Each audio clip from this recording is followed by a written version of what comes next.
What up, y'all? This is Tracy from Nerd Squish, and today we're going to be talking about one of the most controversial superhero movies of all time, and my favorite Christmas movie. We're talking about Batman Returns.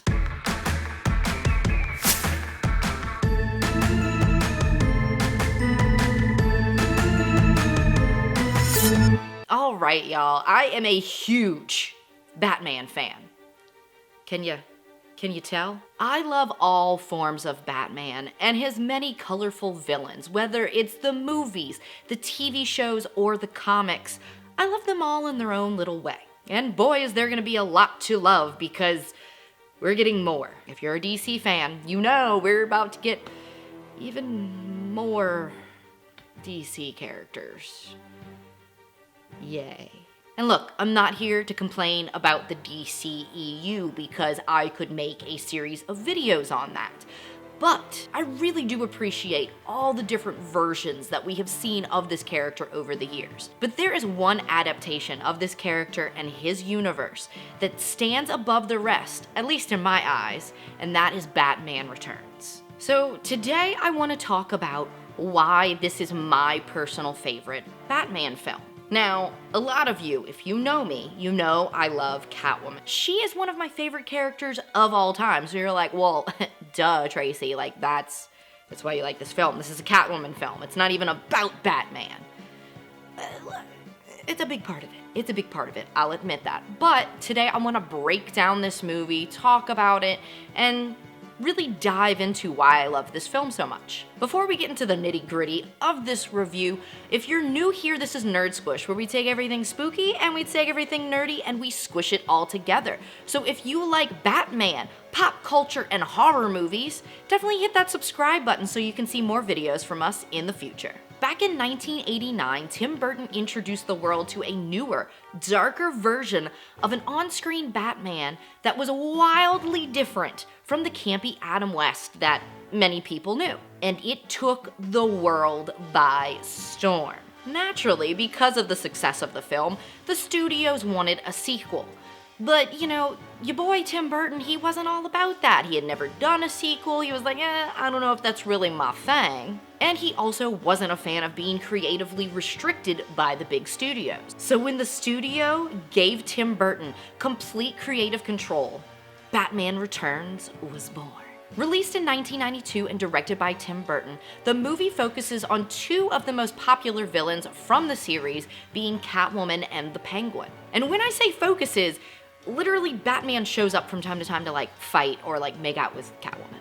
We start the movie with the Penguin's origin story, where his two wealthy socialite parents drop him down into the sewers of Gotham because of his deformities and, quite frankly, terrible behavior. Flash to 33 years later, and the Penguin has resurfaced to seek his revenge and kill all of Gotham's firstborn sons. Now, Catwoman has quite a different life in this film than what we usually see for the character. She's a shy and submissive secretary to a psychotic businessman, Max Schreck. And when she finds out his plans for a sketchy power plant, well, he pushes her out a window, as one does. And so naturally, because he pushed her out this window of this giant, skyscraper of a building, he's like, oh, she's dead, I don't have to worry about it. But she lives because alley cats bit her.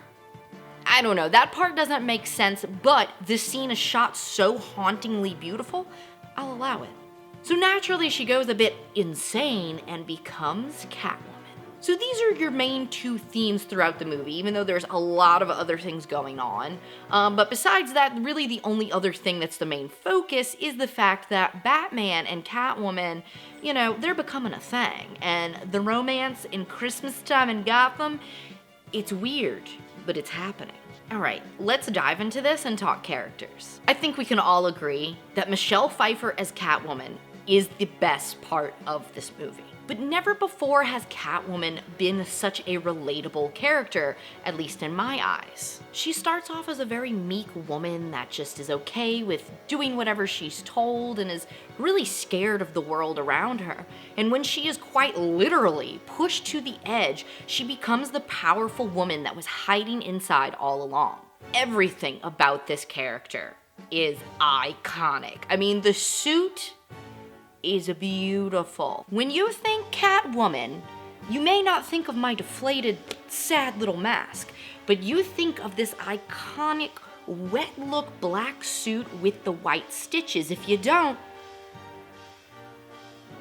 you're wrong. But one of the most stunning visuals, in my opinion, is the actual transformation of her going insane and becoming Catwoman. So after she falls off this building, gets bit by cats, and is having quite possibly the worst day ever, she goes back to her tragically pink apartment. And when I say tragic, look, I'm not a fan of the color pink, so this is a literal nightmare to me. I mean, pink walls, stuffed animals everywhere, the cat t-shirts. This is the exact opposite of me. So like when she trashes the place, I got joy out of that.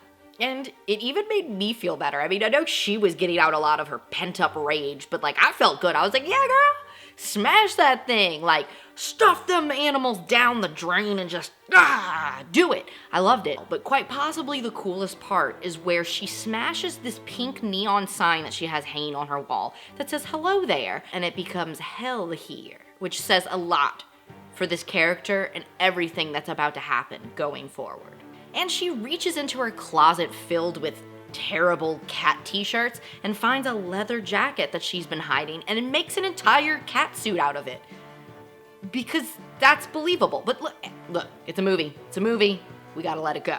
And she puts on the suit, stands in that window with that hell here sign and just says, I don't know about you, Miss Kitty, but I feel so much yummier. And you know, as a person that has cosplayed Catwoman a lot, I may feel that way when I put on that cat suit as well. There is something powerful about that suit that you really do become a completely different person.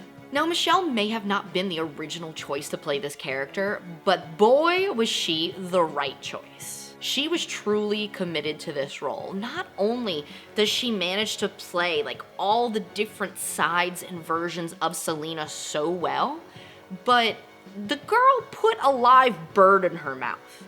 She learned how to use a whip, and the take that is in the movie where she whips the mannequin heads, that's really her.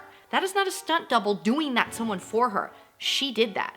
And then we gotta give her props because she wore, quite possibly, one of the most uncomfortable costumes in movie history. She is without a doubt the best Catwoman that we have had so far in history, and it will be very hard for someone to take that title away from her. Now, Danny DeVito as the Penguin is terrifying and disgusting, and I love it. The Penguin was redefined in this film.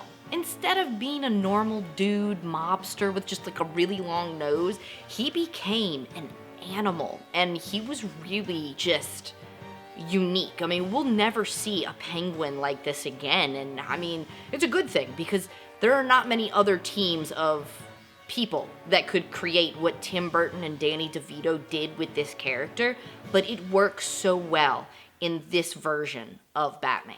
Naturally, we gotta talk about Batman. Even though he does feel a little bit like a side character in this movie, I love the way Michael Keaton plays this character. Now, Michael Keaton was right there with Tim Burton. He didn't want to do a sequel. It wasn't his thing. He had never done it before, and even said that when he got back on the set for Batman Returns, he felt like he was doing an impression of himself in the first movie and struggled to get back into the role.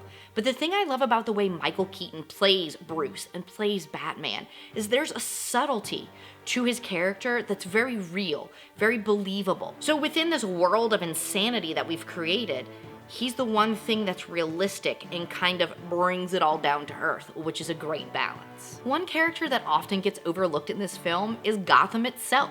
After all, Batman and his colorful villains would be nothing without this dark city, and never has this city been so alive before. Most superheroes can be put in any old setting, and the story still works. But the legend of Batman is rooted in the crime and corruption of Gotham, and without that, he would have no reason to don the cape. The sets in this movie are a literal work of art, and quite possibly just, they come alive, you know, between all the crazy, weird statues and the dark setting. Like, there is just something about this that feels like Gotham from the comic books come right out and got a little crazy, but it totally works. The sets were designed by Bo Welch, who previously worked with Burton on both Edward Scissorhands and Beetlejuice, which you can definitely tell. There is a style in this period of Burton and Welch that is unlike any of their other, creations. And because of the stylistic choices made by Welch and Burton, Gotham is a character all its own. Over the years, we have seen very many different versions of this character and of his universe. A lot of times they're very, 100% campy, silly, and ridiculous, and then other times they're 100% very realistic and grounded in reality. Now, when it's 100% cartoony, it's a bit too silly. When it's 100% too real, it's just kind of boring, to be honest. I think the only way this character and his world really works is when you blend these two sides together and balance them very delicately. And that's the reason that I love the Tim Burton Batman universe the best. Don't get me wrong, when Christopher Nolan came out with his Batman trilogy and you saw this truly realistic Batman, it was revolutionary. I mean, people were mind blown. But for me personally, to see a real Batman, it's a little absurd. You have a rich guy that dresses up like a bat and fights crime because his parents died? You want me to believe that is real life, sweetie, honey? No. One of the things that stands out most about this movie is the visuals. Now, Tim Burton is a very visual dude in everything he does. Even when he's got the more laid back Tim Burton stuff, it's still very Tim Burton. But I really do believe that it works in this setting. Today's movies are dark, right? And I'm talking not just our tone, but you literally don't know what's happening. We can't see. You watch a movie during the daytime in your house, you're gonna be like, what just happened? I can't see anything. You're squinting, fighting for your life. And with a character like Batman, they definitely go full tilt with this because he lives in this dark world. And while Burton's movie is dark, both in visuals as well as in the tone, you can see it is a dark film. And when I say dark, it's heavy. What we're actually talking about, the topics that we're addressing here, it's dark. And it's visually dark. But he adds all these fun Tim Burton-y pops of color that brightens it up so we're not squinting our way through this movie. Today's Tim Burton may be known for The Nightmare Before Christmas and overly CGI'd reboots, but this movie is Tim Burton at his most Burton-y. He took a well-known and beloved character and put his own unique spin on it, and it totally works. Another great thing about Batman Returns is it's a Christmas movie. If you don't agree, you're wrong. You're wrong. You probably also believe Gremlins isn't a Christmas movie. You probably also believe Die Hard's not a Christmas movie. Sit down.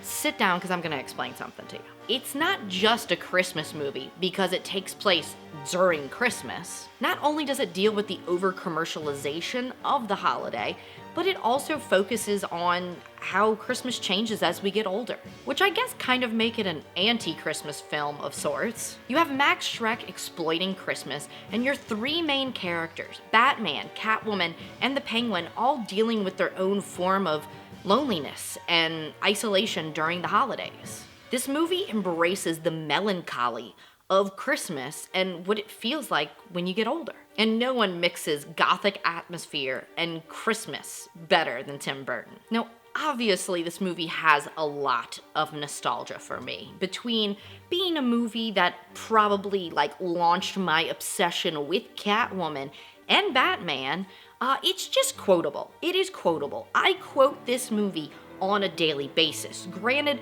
the things that I usually quote, people don't quite catch. So you have all the iconic lines from Catwoman, obviously, right? But to me, the most quotable character is the Penguin because it's so ridiculously scary and hilarious. Specifically, when he leans on the bed with his little potato body and says, "A plan is forming."